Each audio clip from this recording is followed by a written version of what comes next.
राम राम दोस्तों और मेरी माताएं बहनें, आप सभी का स्वागत है माता रानी के शरण में। आप सभी का स्वागत है बाबा नीम करौली जी की शरण में। आप सभी के लिए विशेष प्रार्थना, विशेष अर्जी लगाता हूँ बाबा नीम करौली जी की शरण में। मेरे सर्वप्रथम पूज्य गणेश भगवान जी, मेरे श्री राम प्रभु, मेरे सीता मैया, मेरे हनुमान बजरंग बली जी, मेरे बाबा नीम करौली जी, आपका बेटा सत्येंद्र आपकी शरण में ये अर्जी लगाता है। जो भी मेरा भाई, मेरी माताएं बहनें आपकी महिमा देखते हैं, उनके सभी कष्ट दूर करो भगवान। उन्हें सदैव अपनी शरण में रखो, अपनी छत्र छाया में रखो। उनके घर में सदैव सुख समृद्धि बनी रहे, धन धान्य से उनके घर भंडार भरे रहे बाबा।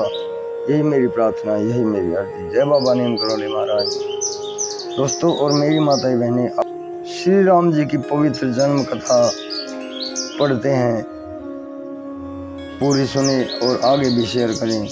प्रभु श्री राम जी की जन्म कथा पढ़ने से, इसमें सुनने से हमें प्रभु श्री राम जी का अपार आशीर्वाद मिलेगा।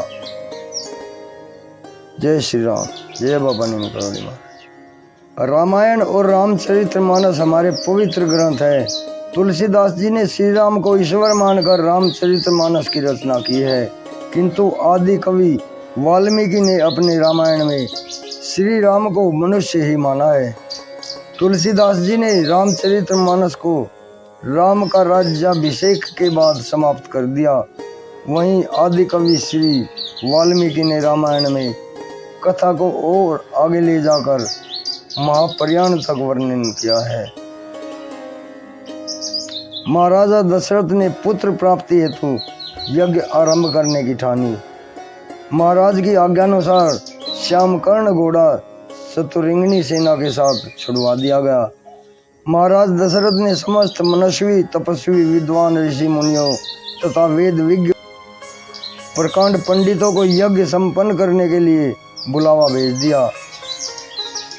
निश्चित समय आने पर समस्त अभ्यागतों के साथ महाराज दशरथ अपने गुरु वशिष्ठ सहित अपने परम मित्र अंग देश के अधिपति लोभपाद के जमाता सिंह ऋषि को लेकर यज्ञ मंडप में पधारे। इस प्रकार महान यज्ञ का विधि विधान पूर्वक शुभारंभ किया गया।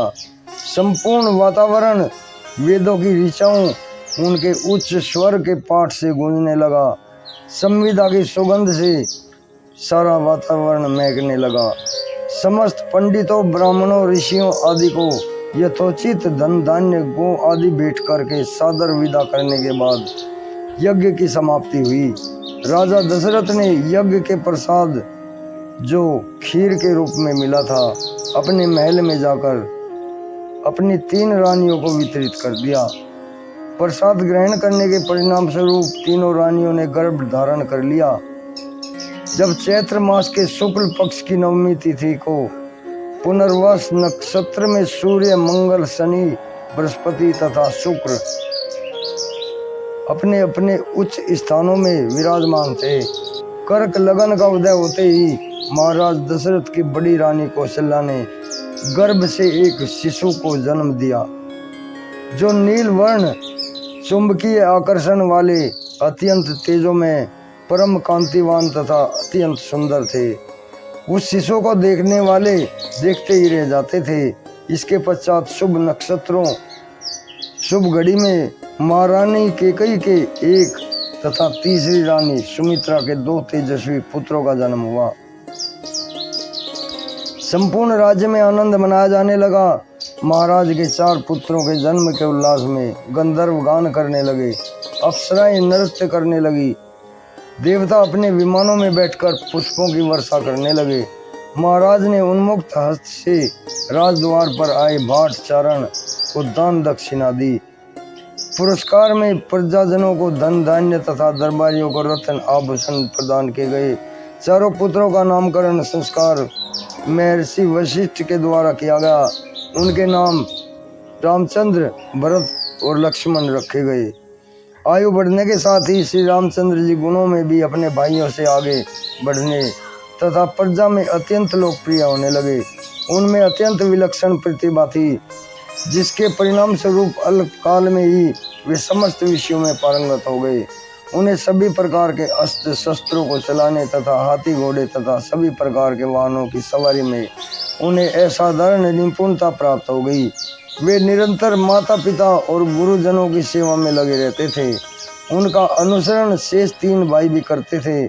गुरुजनों के प्रति जितनी श्रद्धा भक्ति इन चारों भाइयों में थी, उतना ही उनमें परस्पर प्रेम और सौहार्द भी था। महाराज दशरथ का हृदय अपने चारों पुत्रों को देखकर गर्व और आनंद से भर उठता था। होई वही जो राम रचि राखा, को करे तरफ बढ़ाए शाखा। जय श्री राम। दोस्तों और मेरी माताएं बहनें आगे भी शेयर करिए। ये श्री राम जी की जन्म कथा एक अमृत स्वरूप हो आप सभी के लिए, यही मेरी प्रार्थना। आगे भी शेयर करें, आपके लिए अनंत पुण्य फल देने वाली ये कथा हो, यही मेरी प्रार्थना। आपके घर में सभी खुशियाँ आए। जय राम जी की।